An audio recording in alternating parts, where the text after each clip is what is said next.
행복한 안식일입니다. 잔잔한 귀한 찬양 또 하나님께 영광 돌려주신 두 분께 감사합니다. 오늘 함께 살펴볼 주제의 성경절은요, 열왕기하 2장 9절 말씀입니다. 제가 봉독해 드리겠습니다. 건너매 엘리야가 엘리사에게 이르되 나를 네게서 취하시기 전에 내가 네게 어떻게 할 것을 구하라. 엘리사가 가로되 당신의 영감이 갑절이나 내게 있기를 구하나이다. 유명한 성경절이죠. 엘리사가 엘리야에게 당신보다 2배의 영감을 내가 얻기를 원한다는 이야기를 했습니다. 이 말씀은 이제 엘리야 선지자가 이제 하나님께서 자신을 이제 데리러 갈 때가 이제 됐다고 하는 이제 판단을 하고, 하나님께서 자신을 이제 데리고 가시기 전에 나에게 원하는 게 있으면 구해 보라는 이제 제안을 하죠. 그때 이제 엘리사가 지금 이야기했던 이제 내용을 이제 했던 것입니다. 이 말을 했던 것입니다. 당신이 가지고 있는 영감의 2배를 나는 갖기를 원한다고 이제 말을 한 것이죠. 오늘은 이제 엘리사의 삶에서 이제 그가 했던 여러 선택들을 중심으로 무엇을 구하며 살 것인가라는 제목으로 함께 은혜를 나누겠습니다. 제목이 좀 거창하죠? 무엇을 구하며 살 것인가. 엘리사가 이제 엘리야의 수종드는 이제 제자가 되기 전에 그의 삶을 성경은 이렇게 기록을 하고 있습니다. 그때 이제 엘리야가 엘리사를 이제 자신의 후견인으로 부를 때의 상황인데요. 열왕기상 19장 16절엔 하나님께서 엘리야에게 이렇게 말씀을 하셨어요. 너는 또 nim시 아들 예후에게 기름을 부어 이스라엘 왕이 되게 하고, 또 아벨 몰라 사밧의 아들 엘리사에게 기름을 부어 너를 대신하여 선지자가 되게 하라. 너를 대신해 선지자가 되게 하라는 얘기 뭐예요? 이제 너의 사역은 다 이제 끝나간다는 이야기죠. 그래서 엘리사를 택해서 기름을 부으라는 것입니다. 18절입니다. 그러나 내가 이스라엘 가운데 7,000인을 남기리니 다 무릎을 바알에게 꿇지 아니하고 다 그 입을 바알에게 맞추지 아니한 자니라. 이게 좀 다른 성경절 같습니다만은 하나님께서 엘리야를 통해서 엘리사를 부르실 때의 상황이 이제 이렇게 영적으로 아주 성숙한 사역대가 아니었다는 것이죠. 대부분의 사람들은 하나님을 이제 불신하고 배도한 가운데 살 때에 놀랍게도 7,000명의 구별된 사람들이 있었다는 이야기입니다. 이 기록이 우리는 사실이라고 믿고 하나님의 인도하심이라고 생각을 하는데, 그럼 엘리사의 가정은 7,000인에 들어갔을까요? 들어가지 않았을까요? 당연히 7,000인 안에 들어갔겠죠. 그 하나님을 특별히 섬기는 무리 안에, 이제 그런 신앙에 구별된 무리 안에, 남은 무리 안에 들어갔던 가정이었던 것이죠. 그래서 그들 중에 한 사람, 엘리사를 하나님께서 엘리야의 후임으로 택하신 것이죠. 엘리사가 엘리야의 후계자로 부름받을 때의 상황이 어떻게 보면 썩 좋은 상황은 아니었어요. 뭐 십수년 전에 이제 아합의 통치가 끝났습니다만은, 이제 아합 때 온 세상이 어땠어요? 비가 오지 않았잖아요. 그렇죠? 3년 반이나 비가 전혀 오지 않았기 때문에 나라가 아주 황폐했었습니다. 그런데 엘리야는 엘리사를 만나기 위해서 그 전에 황폐했던 그 땅을 이제 엘리사를 찾아가고 있었습니다. 3년 반이나 비가 오지 않았기 때문에 땅이 바짝 말랐었고, 농부들이 일할 게 있었겠어요? 없었겠어요? 일이 없어가지고 농부들이 다 이제 쉬고 있었습니다. 농촌 어디도 일꾼을 볼 수 없었던 시절이 있었습니다. 그리고 이제 좀 시간이 지나서 왕이 좀 바뀌고, 아하시아 여호람, 지금 이제 예후를 왕으로 세우라라고 하는 그때이니까요. 정치적으로나 영적으로 이제 어쨌든 매우 좋지 않은 때였습니다. 그때 하나님께서 엘리야에게 엘리사를 불러 너를 대신해 이제 선지자를 삼아 기름을 부으라는 말씀을 하셨던 것이죠. 선지자와 왕이라는 화이색 글에 보면은 이때 그 엘리사의 가정을 이렇게 묘사를 했습니다. 엘리사의 아버지는 부유한 농부였다 그랬어요. 엘리사가 부잣집 아들이었답니다. 그 가족들은 거의 보편화됐던 배도의 시대에도 바알에게 무릎을 꿇지 않으냐는 몇 명의 무리가 있었어요? 7,000의 무리 속에 속해 있었다. 그들의 가정은 고대 이스라엘의 신앙에 충성하는 것이 날마다의 생활의 법칙이 되어 있던 곳이었다. 엘리사가 선지자로 소명을 받은 것은 그가 아버지의 종들과 함께 뭐라고 있었어요? 밭을 갈고 있을 때였다 그랬습니다. 그러니까 엘리야가 엘리사를 찾아왔을 때 엘리사가 이제 뭐 좀 이따 살펴보겠습니다만은 12결의 소를 데리고 이제 일을 하고 있었을 때였습니다. 극악한 배도자 아합의 통치 하에 그 영향이 이제 십수년이 지나도 남아있지 않았겠어요? 그럼에도 불구하고 엘리사의 가정은 신실한 믿음을 지키고 있었습니다. 아까 성교장님께서 말씀하셨던 것처럼 뭐 돌쇠기처럼 이렇게 도적대가 지나가도 내가 꼭 지켜야 될 가치를 잘 지켰던 무리였다는 것이죠. 그의 습관은 단순했고 하나님과 부모님께 순종하는 법을 어려서부터 배웠다고 하이zen 기록을 하셨습니다. 엘리사는 매일의 평범한 일과에서 강한 목적과 고상한 품성을 향상시켰다 그랬어요. 그의 삶이 이제 고상하고 성숙해지기 위한 기반이 뭐였다고요?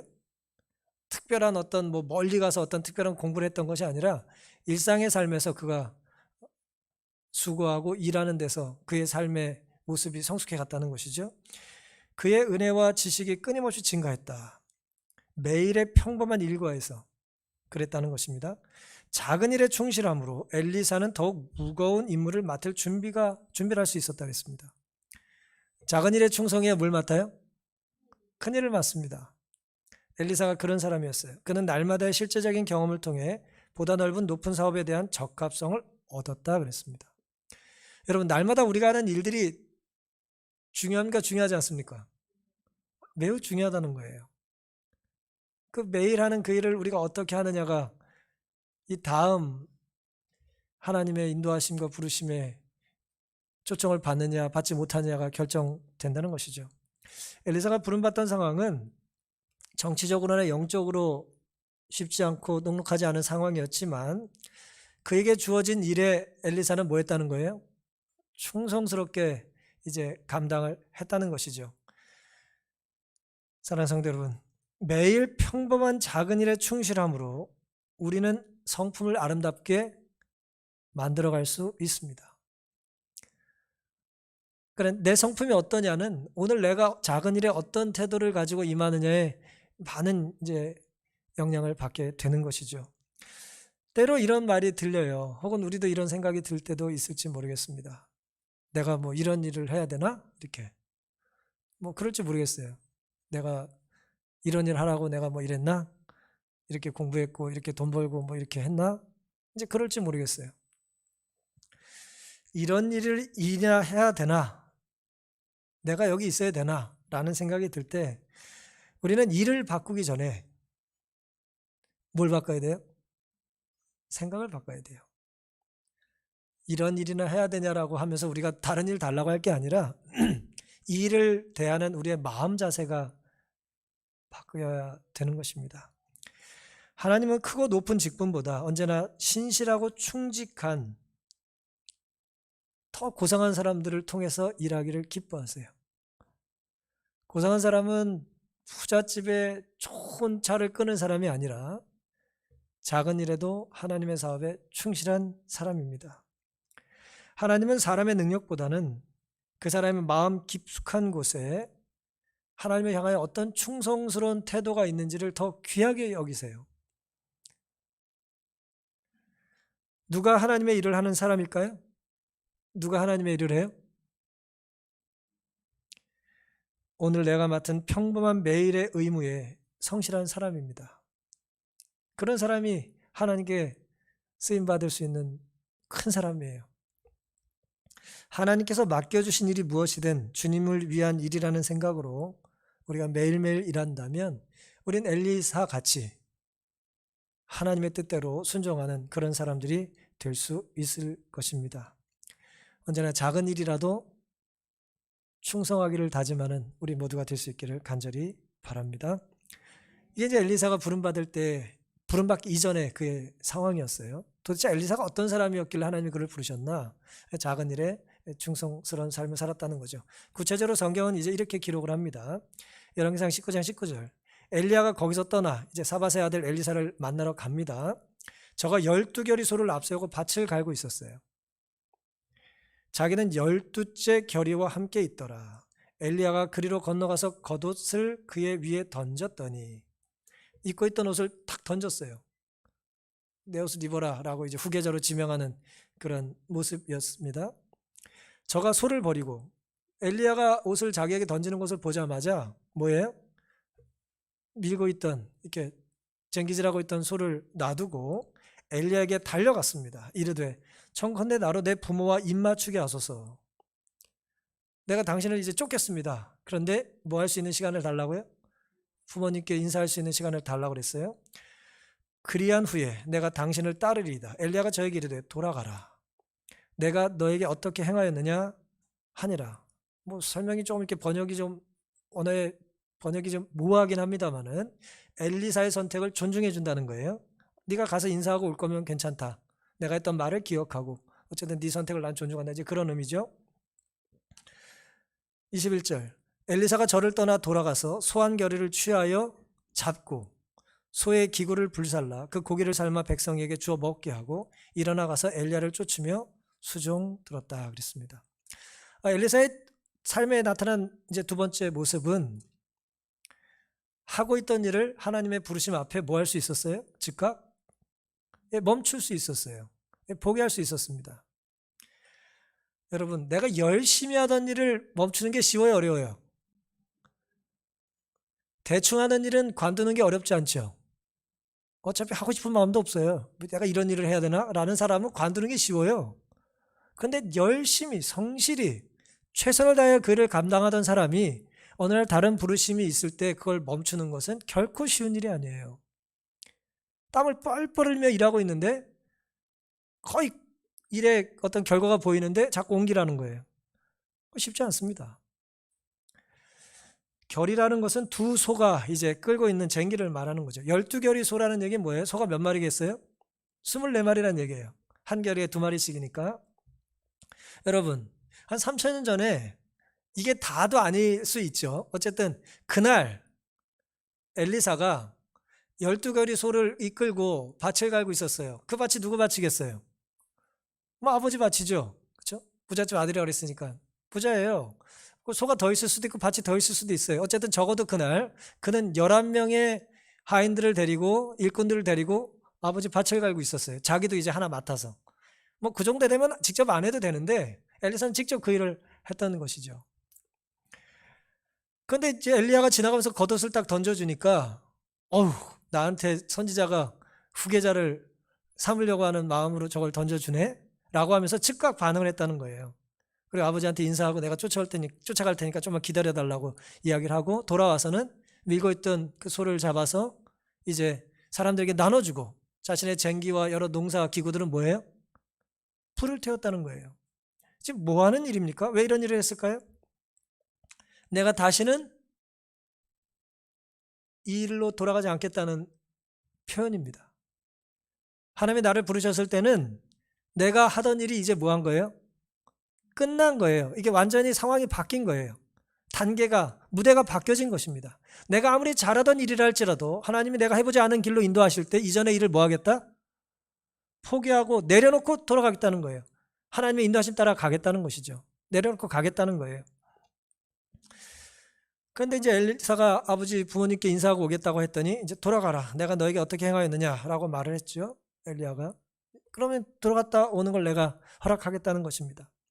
하나님은 누구도 오늘 우리가 뭐 언약 공부했습니다마는 강제로 우리를 부르시거나 강제로 뭘 하게 하지 않으세요. 엘리사는 뭐 할 수 있었어요? 선택할 수 있었어요. 엘리야를 쫓아갈지 말지 선택할 수 있었어요.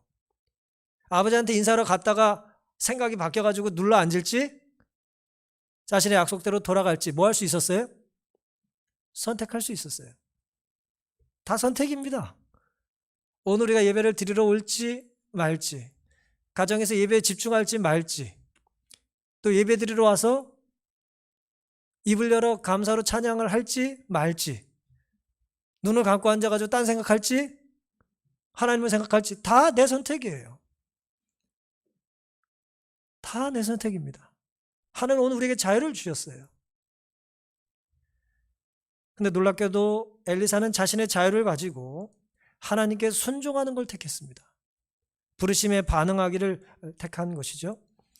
엘리사는 밭을 갈고 있던 소 2마리를 잡고 쟁기와 멍에에 불을 놓아 고기를 삶았고 이렇게 하여 그것들이 다시는 필요하지 않을 것임을 나타냈다고 그랬어요. 내가 다시는 밭을 갈거나 농사를 지음으로 이제 사는 일을 내가 하지 않겠다는 것이죠. 뭐 밭 갈고 농사 지는 게 나쁘다는 게 아니에요. 하나님이 이 일을 열심히 했었지만 이 일을 이제 멈춰야 하나님의 일을 순종할 수 있었기 때문에 엘리사는 그 다음 단계로 나아갔던 것이죠. 그는 과거에 등을 돌리고 하나님을 섬기는 일에 착수하고 있었다고 그랬습니다. 여러분, 이게 쉬운 일이 아니라는 말씀을 제가 잠깐 드렸는데요. 일상의 자신의 삶에 엘리사가 충실했다고 그랬죠. 부잣집 아들이 그 일 할 필요도 없었지만 그는 작은 일에 충성했어요. 그렇죠?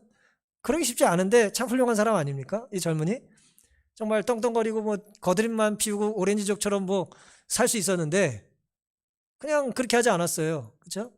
같이 일을 했다 이거예요. 자기 삶에 충실하게 열심히 작은 일에도 최선을 다해서 살았던 이 사람이, 여러분, 빠지기 쉬운 함정이 뭘까요? 일을 열심히 하는 사람은 이 일이 우선이 되기가 쉬워요. 그런데 엘리사는 일을 열심히 했어도 일에 뭐 하지 않았어요?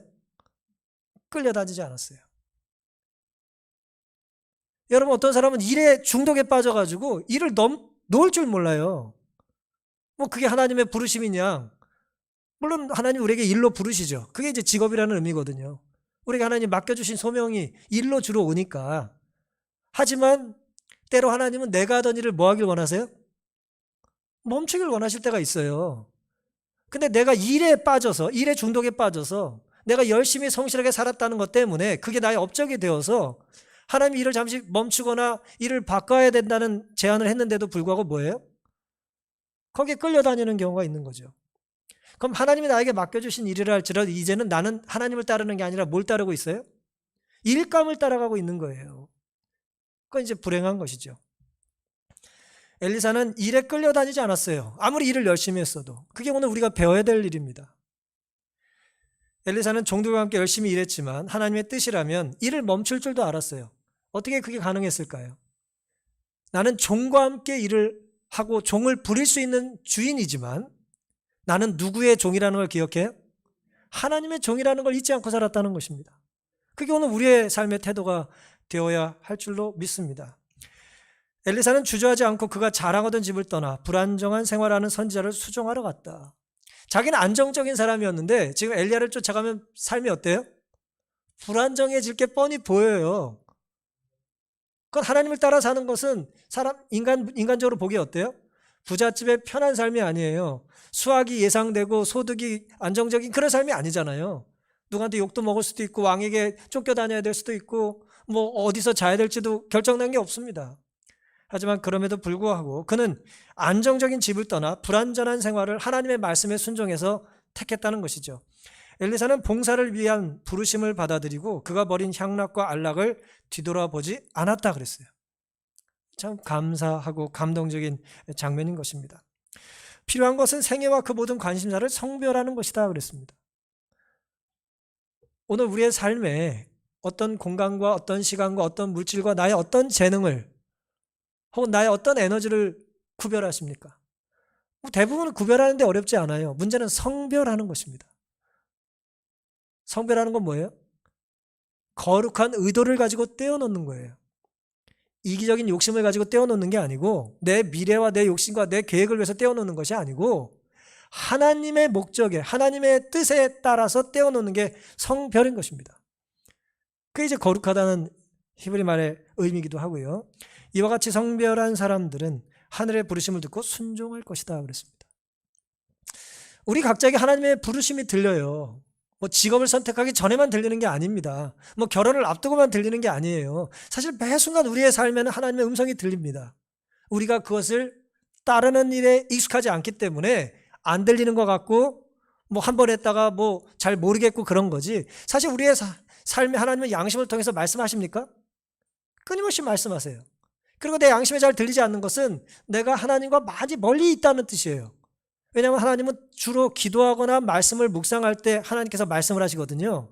내가 읽었던 말씀이 있어야 또 말씀에 순종하여 기도를 해야 하나님과 접촉할 수 있는 여러 접촉점들이 많아지는데 그래 하나님의 음성을 자꾸 듣는 거거든요. 그 읽었던 말씀이 깨닫고 들었던 말씀이 이해되고 내 삶에 적용이 되는데 하나님 말씀을 자꾸 멀리 외국어처럼 멀리 떨어뜨려 놓으니까 봐도 이게 내 말인지 누구 말인지 내가 적용해야 될지 순종해야 될지가 이제 감이 없을 수 있는 것이죠.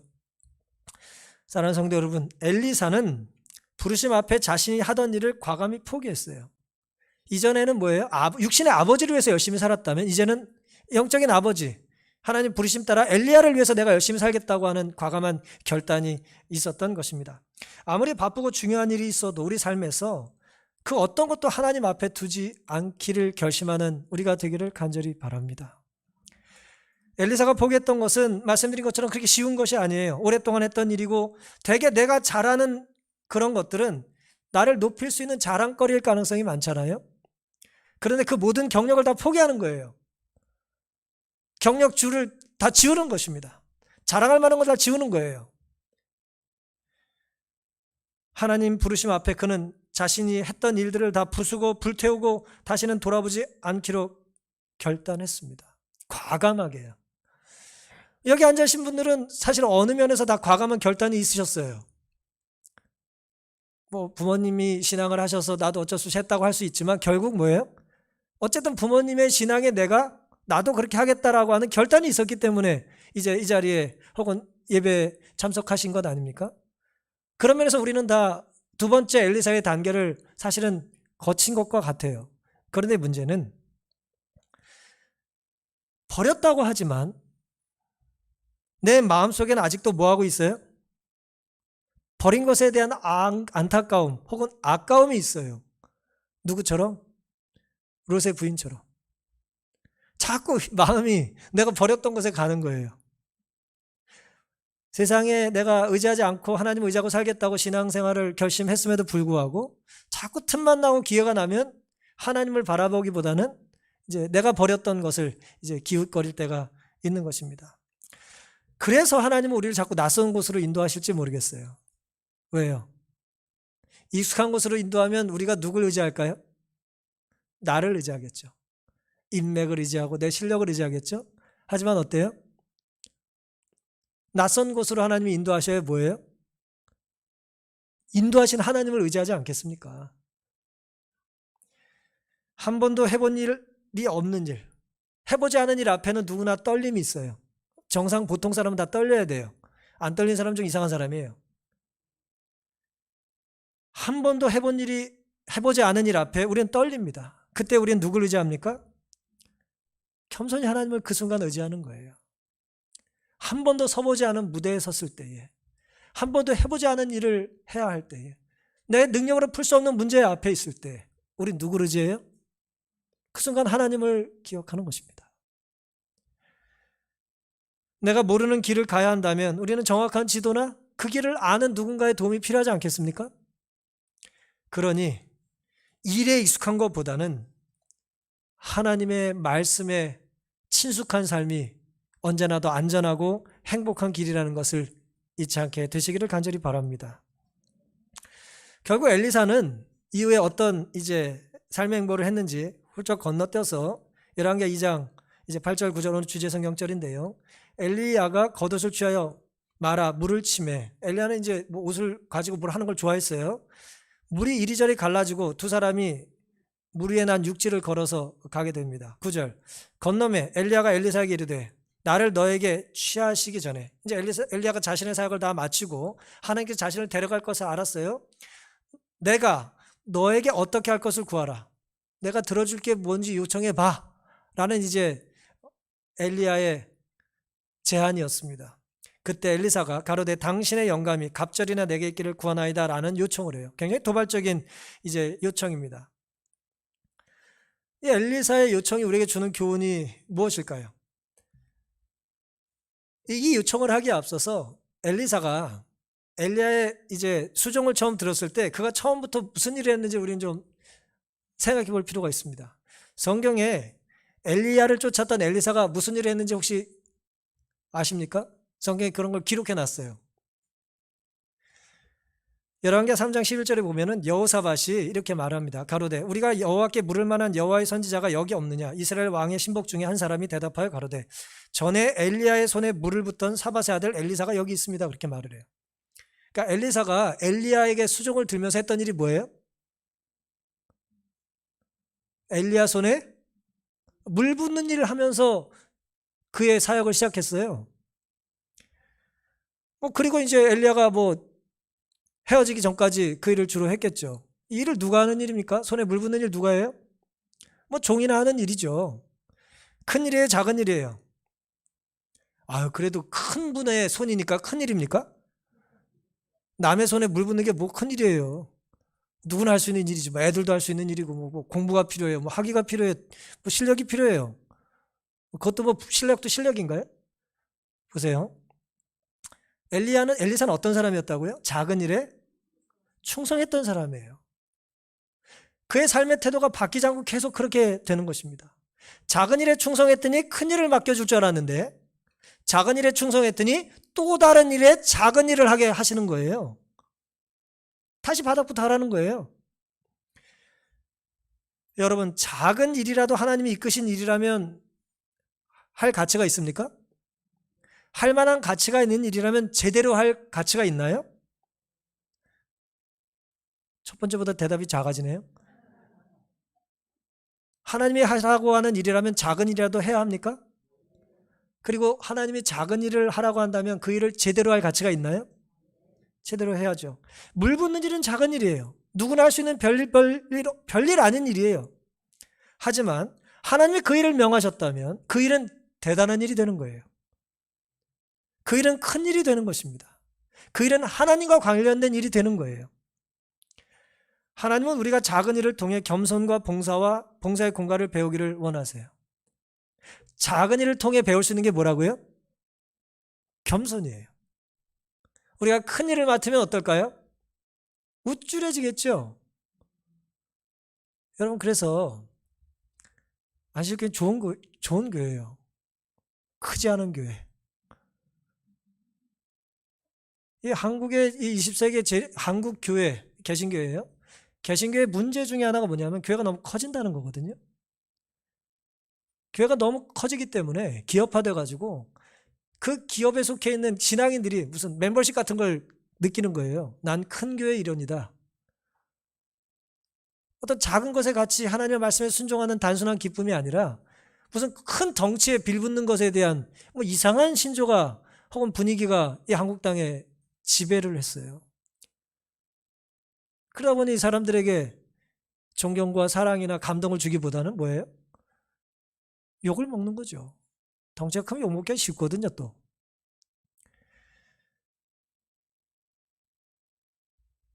작은 일을 충실하게 하는 것, 그 일은 작은 일이 아닙니다.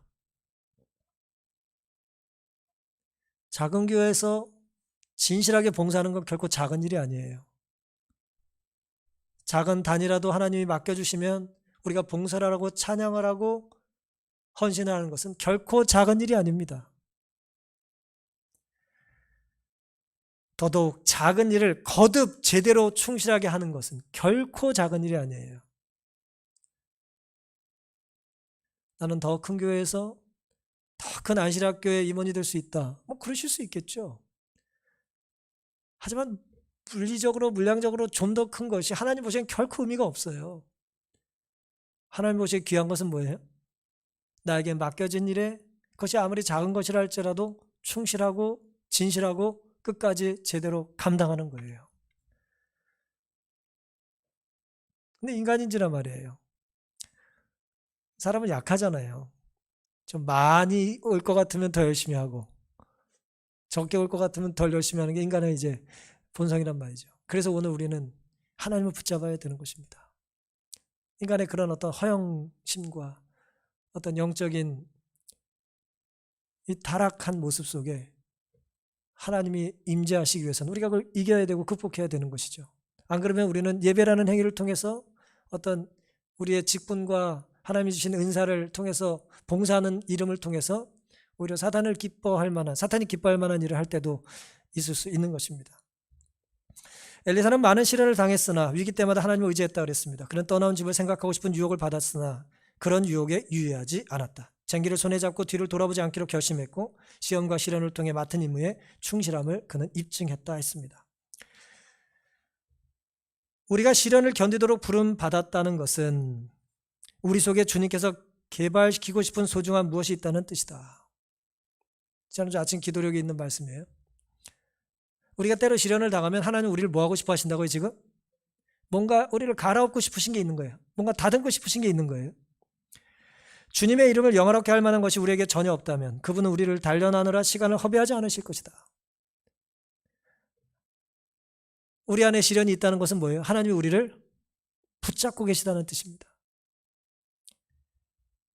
그분은 자신의 용광로에 가치없는 돌을 집어넣지는 않는다.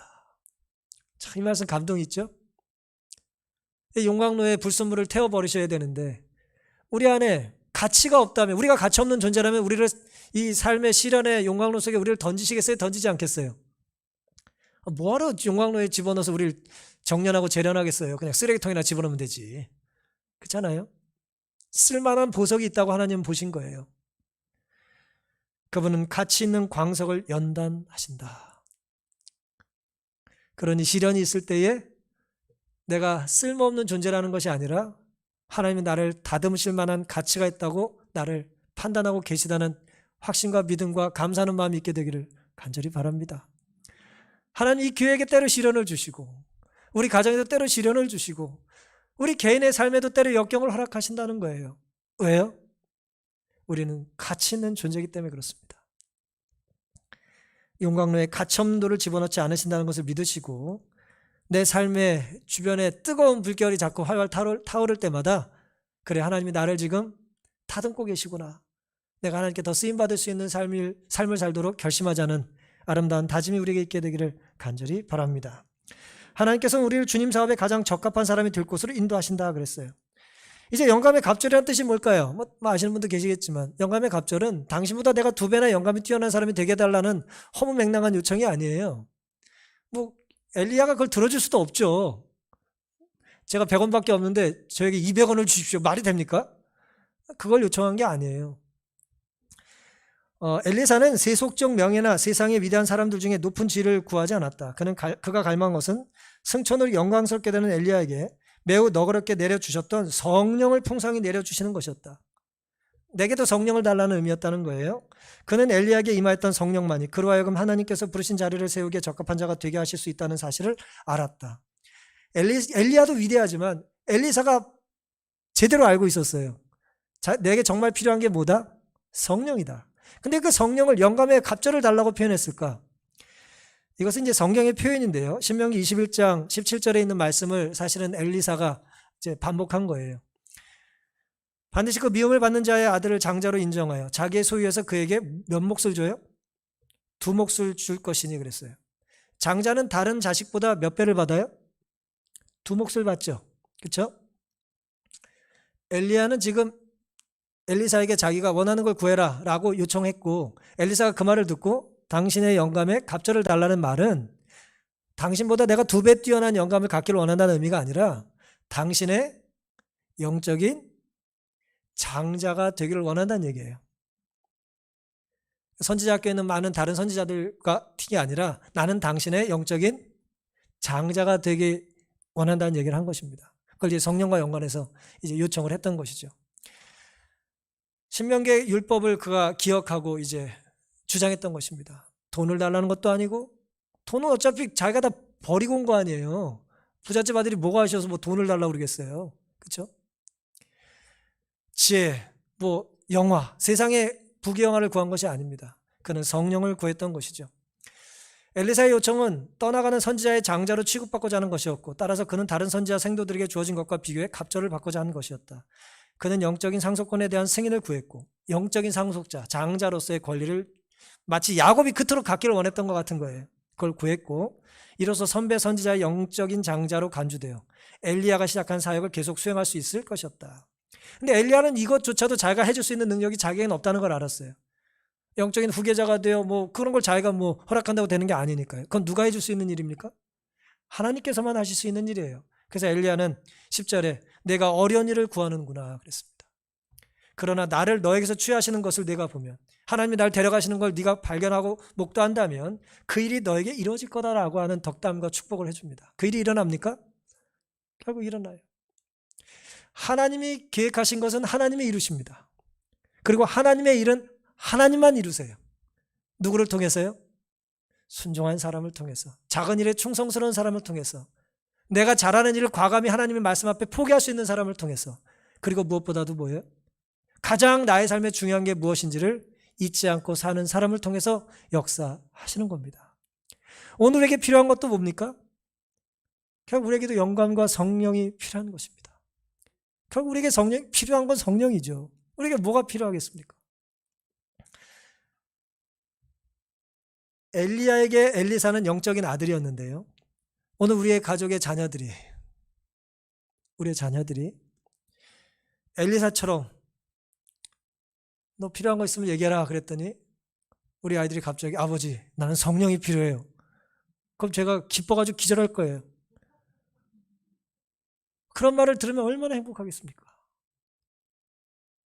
우리 자녀들이 부모에게 나에게 정말 필요한 것은 다른 것이 아니라 성령을 의지하는 거라고 하는 그런 고백을 한다면 그 아버지는, 그 어머니는 성공한 사람 아니겠어요? 엘리야가 들어줄 수 없는 소원이지만, 내가 들어줄 수 없는 소원이지만 바로 구하고 있잖아요. 하나님을 만나게 될 것 아니겠어요? 하나님을 의지하지 되지 않겠습니까? 그래서 엘리야는 기뻤을 겁니다. 하나님이 들어줄 수 있는 소원을 그가 간구했기 때문이죠. 자녀가 좋은 것을 구하기를 바라는 마음으로 부모들은 자녀들에게 뭔가를 제안하지 않아요? 그렇지 않습니까? 가끔 제가 아이들이랑 밥을 먹다 보면은 몸에는 좋은데 애들이 안 좋아하는 이제 것들이 있잖아요. 그럼 제가 물어요, 꼭. 뭐 상추 먹을래? 그러면 애들이 뭐 다는 아니지만 종종 안 먹어요 그래요? 그럼 저는 그 말을 무시하고 먹어라 줘요. 그러면 애들이 어차피 줄 거면서 왜 물어요? 이제 그래요. 그럼 제가 처음 물어볼 때는 어떤 기대를 가지고 묻겠어요? 이거 좋은 건데 먹을래? 그러면 주세요. 그 말을 기대하는 거죠. 근데 이제 뭐 하여튼간 애들이 절 닮아가지고 이게 이제 말을 잘 안 들으니까 뭐예요?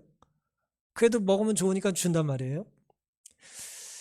오늘 하나님께서 우리에게 뭘 구하라고 요청하실 때는 하나님이 주실 수 있는 가장 좋은 걸 주실 준비를 하고 질문을 하시는 거예요. 근데 우리가 자꾸 뭐예요? 다른 걸 원할 때가 있는 것이죠. 탈무드의 이야기인데요, 시골에 살던 한 이제 부자 유대인 아버지가 아들을 예루살렘으로 유학을 보냈습니다. 멀리 떨어진 예루살렘에 유학을 보냈는데 아들이 유학 생활하는 중에 아버지가 건강이 나빠져가지고 이제 아들 얼굴을 못 보고 죽을 것 같아요. 죽기 전에 뭘 남겨요? 이제 유언장을 남깁니다. 유언장을 남기고 이제 아버지가 돌아가셨어요.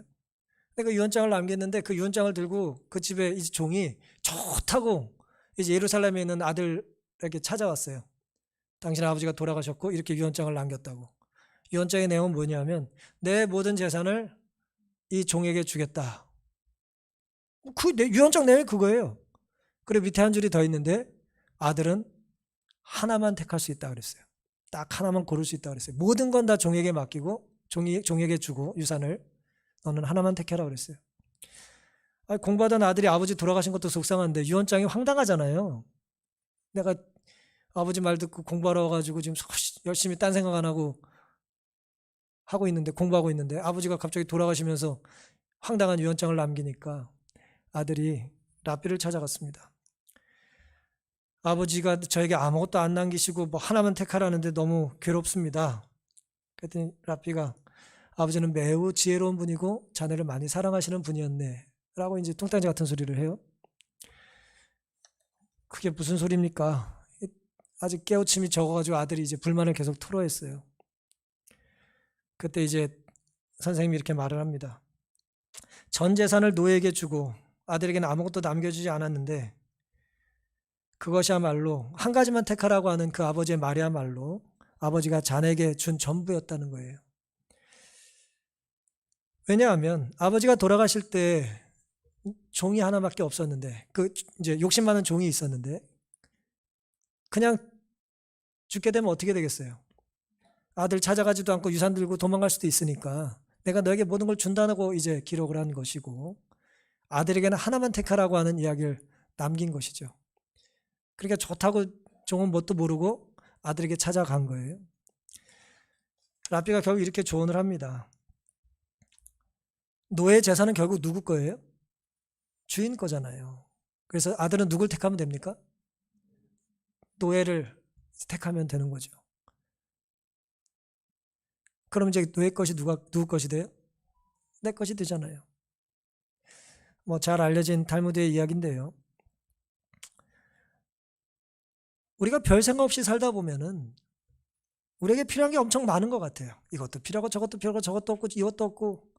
하지만 깊이 생각하고 정말 중요한 순간에 드는 생각은 우리에게 진짜 필요한 것은 많지 않다는 걸 알게 돼요. 딱 한 가지가 필요한 것이죠. 엘리사는 그것을 구한 것입니다. 누가복음 11장 13절에 너희가 악할지라도 좋은 것을 자식에게 줄 줄 알거든 하물며 너희 천부께서 구하는 자에게 뭘 주시지 않아요? 성령을 주시지 않겠느냐. 에베소 5장 18절 술 취하지 말라 이는 방탕한 것이 오직 성령의 충만을 받으라. 이건 하나님이 주셔야 된다는 거예요. 이게 수동태예요. 하나님이 주셔야 돼요. 그것도 거듭 주셔야 돼요. 거듭 구해야 됩니다. 어떻게 구할 수 있어요? 주시겠다는 약속을 믿고 구하는 거예요. 하나님은 주실 마음 없는 것을 제한하지 않습니다. 우리는 무엇을 구하며 살아야 할까요? 너희는 먼저 그의 나라와 그의 의를 구하라. 그러면 이 모든 것이 너희에게 더해질 것이라는 것입니다. 하나면 족한 것, 그것을 구해야 되지 않겠습니까? 일도 열심히 해야 되고 순종도 과감하게 해야 하지만 때로 우리가 일을 열심히 하고 과감한 순종과 결단을 하면 우린 연약한 존재라 그것이 내 자랑거리가 될 수 있어요. 나는 얼마나 열심히 살았는지, 나는 얼마나 대단한 것을 포기했는지를 자랑할 수 있습니다.